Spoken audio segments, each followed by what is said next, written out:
Olá, turma.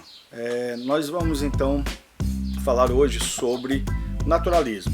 Essa escola literária que tem ares de realismo, mas que nos apresenta o realismo de uma forma ainda mais radical, se voltando para aspectos que a literatura realista não contemplava. O naturalismo é uma escola que surge também na segunda metade do século XIX, e o contexto do naturalismo, ou do surgimento do naturalismo na Europa, é aquele mesmo contexto que nós já conhecemos, o contexto da Revolução Industrial, do trabalho infantil nas minas de carvão, nas fábricas, o surgimento de várias teorias sociais, o determinismo, que considera o homem como produto do meio. Isso é muito importante para a escola literária naturalista, porque ela vai se valer desse contexto, ela vai se valer dessas teorias, ela vai se voltar para as ciências para justificar ou para apresentar os seus personagens da forma como ela apresenta. Nós temos na Europa, e não poderia ser diferente para aquela época, nessa segunda metade do século XIX, o surgimento então da escola naturalista. Esse surgimento ele é marcado por uma obra que é Thérèse Raquin, do Émile Zola. O Émile Zola lança essa obra e pela primeira vez ele combina numa obra literária as teorias mais polêmicas daquela época, ou seja, o darwinismo, o evolucionismo darwiniano, o determinismo científico, e ele propõe nessa obra o primeiro romance de tese, em que ele utiliza-se de um estudo fisiológico e psicológico, segundo ele próprio. O Émile Zola foi também responsável pelo manifesto literário que ele escreve em 1880, em que ele vai falar sobre o romance experimental. O manifesto é esse, o romance experimental, em que ele vai defender esse tipo de literatura que tem ares de literatura científica. Uma importante obra de Émile Zola é Germinal. Germinal trata de uma obra que foi publicada por volta do ano de 1885, e é uma obra que vai nos apresentar personagens que não eram comuns nas obras realistas. Ele vai nos apresentar o proletariado, os trabalhadores das minas de carvão na França, a exploração desses trabalhadores pelos seus empregadores, a forma como eles se rebelam, as greves. Isso está inserido dentro do contexto da obra Germinal. Além disso, nos apresenta também um outro fenômeno que é muito comum, e nós vamos ver isso se repetindo nas obras naturalistas: a aproximação do homem, do ser humano, do personagem humano, do animal. Essa aproximação vai se dar de várias formas, nas descrições em que os autores vão apresentar esse homem com todas as suas manifestações instintivas. É o exemplo na obra Germinal da personagem Catherine, que num dado momento passa por uma verdadeira transformação. Uma jovem de aproximadamente 15 anos que trabalhava numa mina de carvão e que dentro de um daqueles túneis das minas de carvão, ela é sufocada pelos vapores, ela é completamente tomada pelas circunstâncias, ela começa a rasgar suas roupas e puxar o vagonete cheio de carvão, e ela vai puxando, e essa cena é descrita como uma verdadeira transformação da jovem num animal de carga. Essa aproximação do homem com o animal nada mais é do que uma evidência das características do ser humano como um animal como outro qualquer.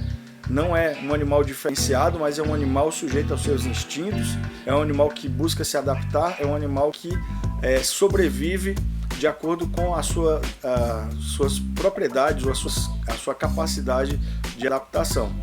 E isso, obviamente, vai nos lembrar a teoria evolucionista de Darwin, vai nos lembrar o determinismo científico. Tudo não é por acaso. A literatura naturalista está impregnada dessas teorias que surgem na segunda metade do século, ou que ganham força na segunda metade do século XIX. Um outro exemplo de literatura que vai nos apresentar esse poder de adaptação do indivíduo é a obra O Chamado da Floresta, de Jack London. No Chamado da Floresta nós temos um personagem principal, um cachorro, um cão. E esse cão, que era um cão domesticado, ele é levado para uma situação no Alasca, né? Ele é sequestrado, roubado da sua família e levado para o Alasca. E lá ele tem que passar por um processo de adaptação, levando os trenós daqueles homens que estavam à procura de ouro. E essa aproximação esse processo, melhor dizendo, vai lhe aproximando dos seus instintos mais primitivos e vai trazendo à tona aquele animal selvagem que dá origem ao cão doméstico. Nada mais é do que uma bela metáfora do homem, uma vez em contato com as suas origens ou em contato com os seus instintos, ele faz florescer, ou ele traz à tona suas características, por assim dizer, animalescas. Aspectos que são muito importantes no naturalismo são essa perspectiva que eu acabei de mencionar, essa perspectiva da origem humana, fundamentada nas teorias deterministas e na teoria evolucionista. Há uma constatação na literatura naturalista de que o homem, ou de que o ser humano, é um animal como outro qualquer. Então, esse homem ele vai passar pelos mesmos processos que qualquer outro animal, processos de adaptação. E a natureza, ela se encarrega de promover essa seleção. É claro que essa seleção também será feita dentro do contexto social, determinismo social, que vai selecionar aqueles mais bem adaptados. A aproximação na literatura naturalista é uma aproximação com a ciência. A ciência, ela entra dentro do projeto literário do naturalismo. Ela vai dar a bússola, ou ela vai dar os rumos do projeto literário naturalista, aproximando a literatura da ciência e fazendo com que a literatura trabalhe em favor, a serviço da ciência. A gente pode chamar de uma literatura de tese. A análise psicológica, que antes no realismo era muito forte dos seus personagens, ela é posta um pouco de lado em função da análise do fenômeno social. Os fenômenos coletivos, eles são mais interessantes para os escritores naturalistas. O fenômeno coletivo, como por exemplo o fenômeno do proletariado, como agem as pessoas que são colocadas em circunstâncias ou em situações de menor privilégio social ou econômico. E entre os agentes do discurso continua existindo o folhetim, o folhetim agora com áreas de folhetim científico. Então, os romances naturalistas eles eram publicados em capítulos, nos jornais, nas revistas, e isso dava ao leitor essa ideia, ou melhor dizendo, dava ao leitor a chance de ir lendo os romances de forma fracionada ou em capítulos, sempre com aquela expectativa de o que vai acontecer, qual será a próxima cena, como vai ser o desfecho desse capítulo.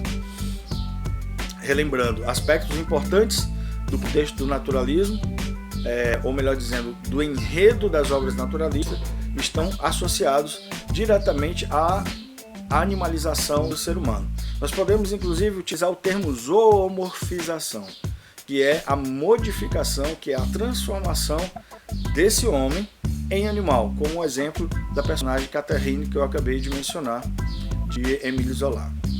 A linguagem, obviamente, a linguagem naturalista é uma linguagem mais cruel, é uma linguagem mais rude, mais direta, porque ela tem como objetivo mostrar a realidade exatamente como ela é, mas de forma ainda mais cruel, de forma ainda mais, digamos, natural possível. No Brasil, nós estamos vivendo também a segunda metade do século XIX.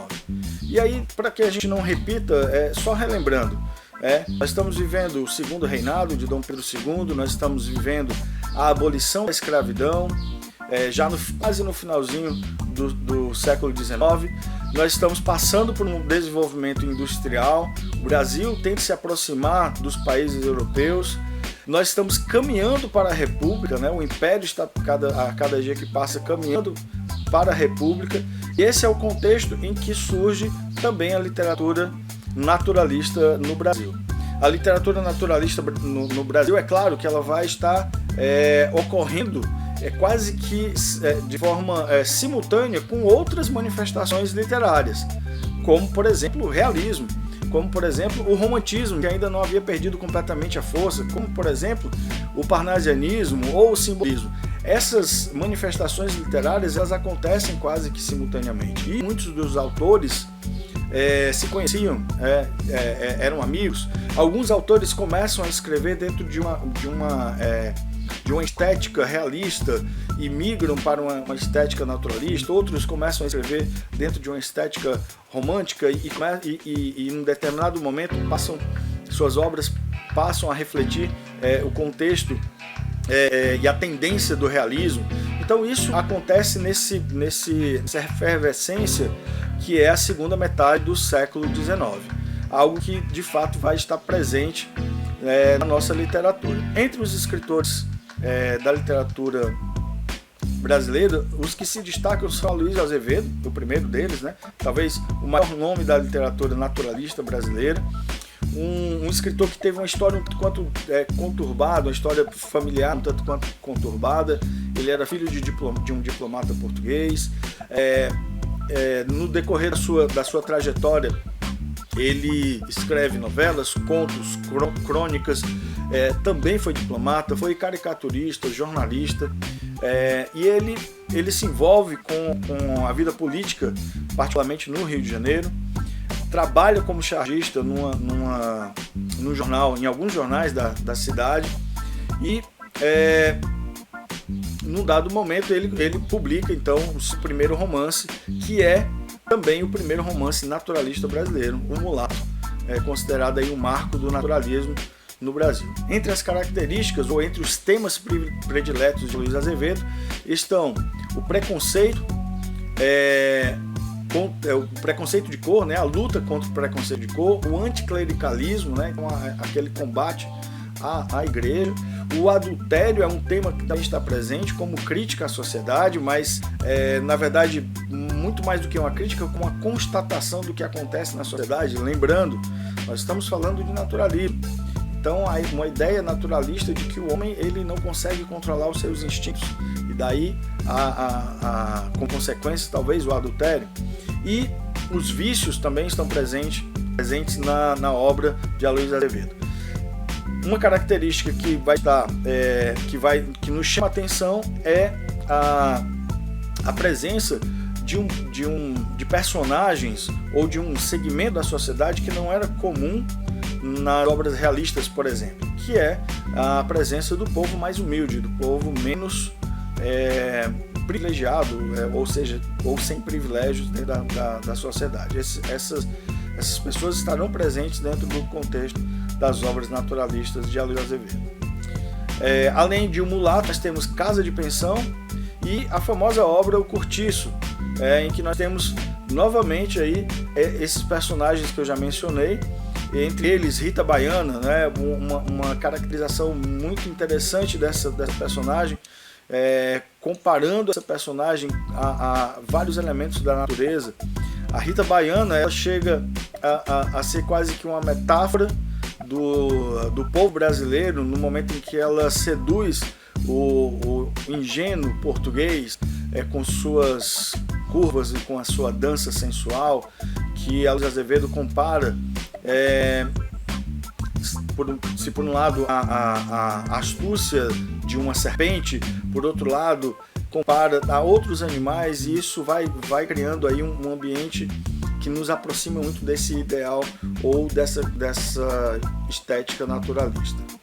Entre outros autores, nós temos também Júlio Ribeiro com A Carne, abordando aí uma temática que envolve os instintos sexuais. Nós temos o cearense Adolfo Caminha com A Normalista, que haverá uma crítica à sociedade fortalezense em particular, e que nos apresenta também um personagem que passa por uma transformação, que é uma transformação que ocorre por conta do seu desejo incontido por Maria do Carmo, sua afilhada. João da Mata é esse personagem, ele não consegue resistir a Maria do Carmo e acaba vivenciando, ele, um homem casado, uma sua afilhada, e acaba vivenciando aí um momento em que ele seduz a jovem, enfim, as consequências não são as melhores para a personagem. Mas tudo isso está dentro desse contexto de naturalismo e de crítica à sociedade, particularmente crítica à sociedade fortalezense.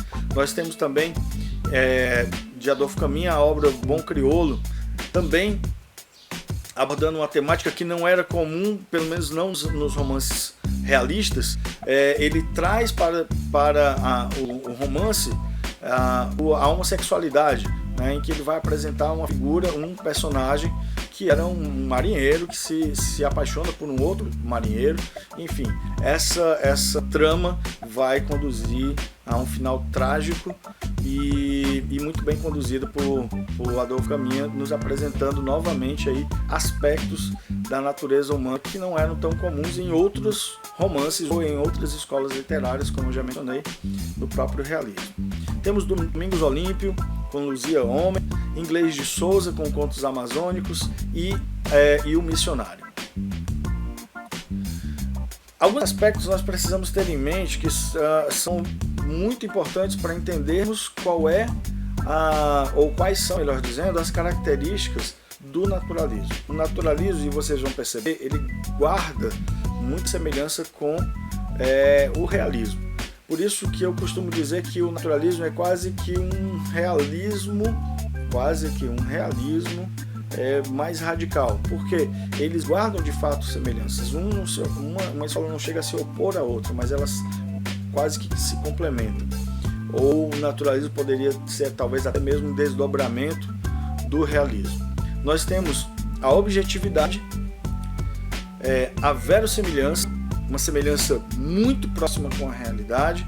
As histórias contadas nos romances naturalistas, elas poderiam ocorrer em qualquer contexto de realidade, em qualquer contexto social. A razão está presente, né, e ela é valorizada. A observação por parte do narrador e a análise, que não é necessariamente uma análise psicológica, mas uma análise do indivíduo, do sujeito dentro de um contexto social, e como ele se porta e como ele reage a esse contexto, quais são os seus comportamentos diante desse contexto. É óbvio que quando a gente fala de verossimilhança, de certo modo a gente também está falando em universalismo. Por quê? As obras naturalistas, elas são universais porque elas abordam temas que são temas da humanidade, que independem de determinados contextos culturais ou geográficos, melhor dizendo. Elas são da humanidade. A traição, o adultério, os instintos sexuais fazem parte da história da humanidade em qualquer época que seja.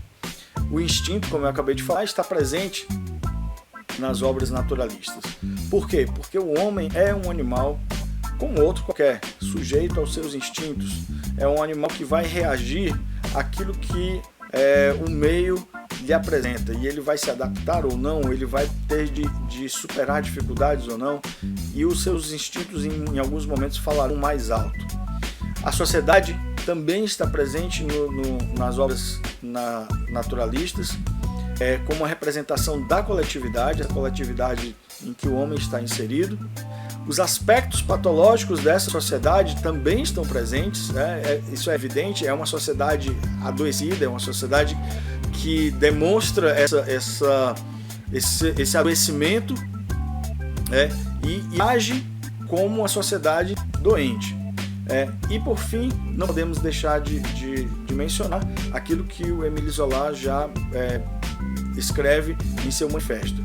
Os romances naturalistas, eles defendem uma tese, a tese de que o homem é um animal como outro qualquer, sujeito aos seus instintos e que precisa se adaptar ao meio em que está. O meio o molda, o meio determina, o meio cria as condições para que ele se desenvolva, para que ele desenvolva suas características ou para que ele sucumba àquilo que o meio lhe impõe. Ele pode sobreviver ou pode ser derrotado diante das circunstâncias. Portanto, nós temos aí um romance de tese, um romance que defende no naturalismo, um romance que defende a ideia de um homem sujeito ao meio, um homem que precisa se adaptar ao meio. E por hoje, pessoal, nós ficamos com essa nossa aula sobre o naturalismo.